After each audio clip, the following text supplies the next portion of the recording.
Hey, this is John with New Earth Landscaping with another edition of New Earth News. We're coming up into the usual heat and drought of the summer here in Washington, D.C., late June, all of July, all of August, and probably September this year.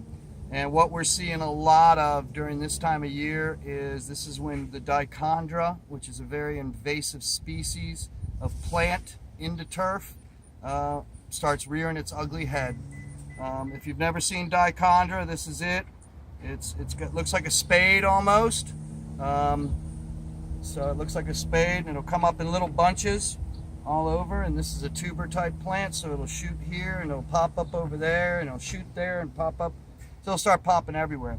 Up in the northeast and all that, they love it. It's actually a perennial plant. Has beautiful flowers, but when left untouched, it can invade and take over a whole yard. So if you don't start treating it, you can just have a yard full of this stuff. And you know, up in New England and all that, that's what they have as yards. They love it.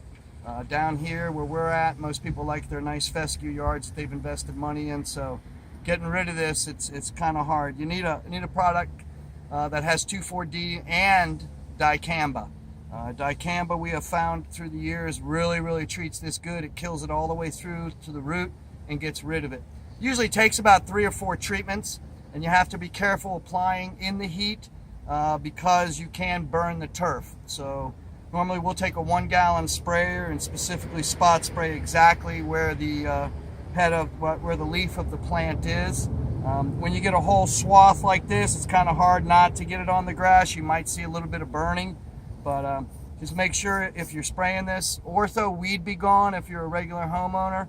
That will take care of it, but again, you're going to need multiple sprays. Don't buy the already diluted kind. Buy the concentrated and mix it up in a 1-gallon sprayer following the directions. The Bayer Advanced also works. We use Momentum, and we also mix in a product called Solitaire to help get rid of it. So this is a very invasive species if left. Even though it's a good perennial plant, it's a very invasive species that can take over a yard. So get rid of it while you can. Water your yards, follow the instruction we sent out in the last newsletter. And again, if you have any questions, feel free to give us a call anytime. We're happy to consult and help you out. That's another edition of New Earth News. Happy summer gardening.